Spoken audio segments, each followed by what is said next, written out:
Assalamualaikum warahmatullahi wabarakatuh. Apa kabar ayah, bunda, dan semuanya? Semoga dalam keadaan sehat walafiat.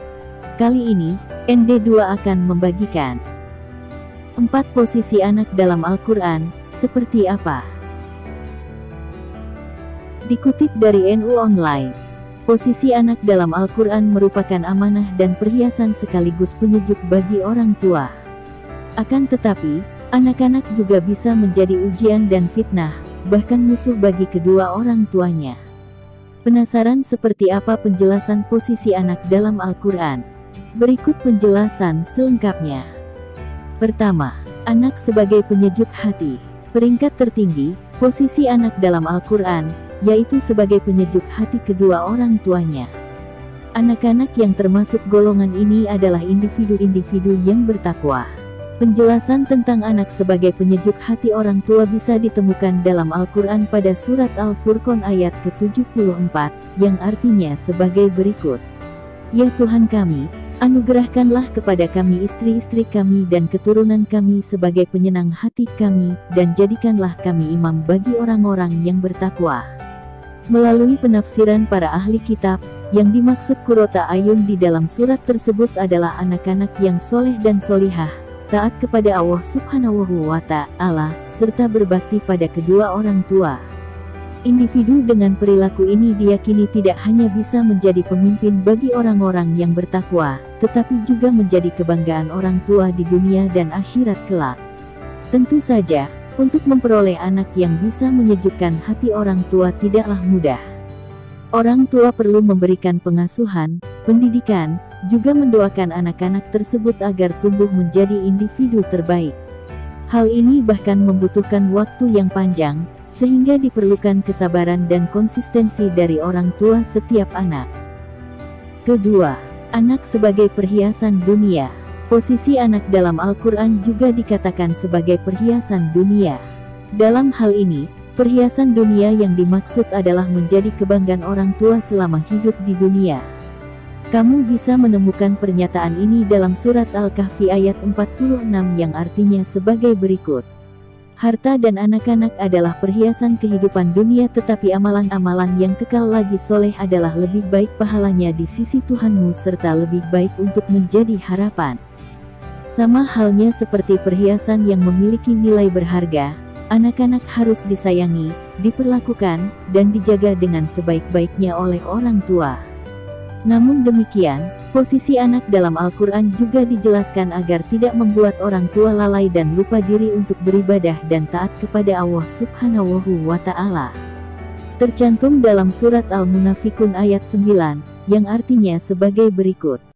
Hai orang-orang beriman, janganlah hartamu dan anak-anakmu melalaikan kamu dari mengingat Allah. Barang siapa yang berbuat demikian maka mereka itulah orang-orang yang merugi. Dengan begitu, dalam mengasuh dan mendidik anak-anak sebaiknya orang tua tidak berlebihan. Sebagai perhiasan dunia, cinta anak-anak secukupnya. Segala sesuatu yang berlebihan memang tidak baik untuk dilakukan. Ketiga, anak sebagai fitnah atau ujian. Anak-anak bisa menjadi fitnah atau ujian bagi orang tuanya, jika tidak dipenuhi hak-haknya, tidak dididik dengan baik, serta tidak dibekali dengan ilmu agama yang cukup. Oleh karena itu, Allah Subhanahu wa Ta'ala berfirman dalam Al-Quran melalui surat At-Tagabun ayat 15 yang artinya sebagai berikut. Sesungguhnya hartamu dan anak-anakmu hanyalah cobaan bagimu, dan di sisi Allah lah pahala yang besar. Memahami posisi anak dalam Al-Quran dalam hal ini sangat penting. Tujuannya agar setiap orang tua selalu mengingat bahwa anak-anak adalah amanah atau titipan dari Allah yang membutuhkan tanggung jawab besar seumur hidup. Keempat, anak sebagai musuh. Bagaimana mungkin posisi anak dalam Al-Quran bisa menjadi musuh bagi orang tuanya?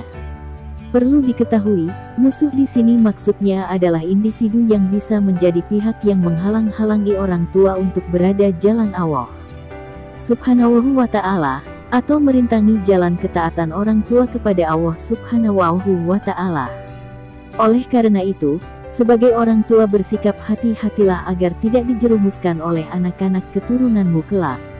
Hal tersebut tertuang di dalam Al-Quran Surat At-Tagabun ayat 14, yang artinya sebagai berikut. Hai orang-orang mukmin, sesungguhnya di antara istri-istrimu dan anak-anakmu ada yang menjadi musuh bagimu, maka berhati-hatilah kamu terhadap mereka, dan jika kamu memaafkan dan tidak memarahi serta mengampuni mereka, maka sesungguhnya Allah Maha Pengampun lagi Maha Penyayang. Di samping itu, ada pula sejumlah ahli kitab yang mengatakan posisi anak dalam Al-Quran sebagai musuh orang tua, yaitu ketika di hari kiamat nanti mereka saling membenci, menyudutkan, dan saling menggugat sebab kezaliman atau hak-hak yang belum terpenuhi selama hidup di dunia. Penafsiran ini berdasarkan pada Quran Surat Al-Mumtahanah ayat 3 yang artinya sebagai berikut. Karib kerabat dan anak-anakmu sekali-sekali tidak bermanfaat bagimu pada hari kiamat. Dia akan memisahkan antara kamu. Dan Allah Maha melihat apa yang kamu kerjakan. Itulah tadi 4 posisi anak dalam Al-Quran yang perlu dipahami oleh setiap orang tua. Semoga kita semua bisa menjadi orang tua yang terbaik untuk setiap anak-anak kita. Demikian yang bisa kami sampaikan. Semoga bermanfaat. Sekian. Wassalamualaikum warahmatullahi wabarakatuh.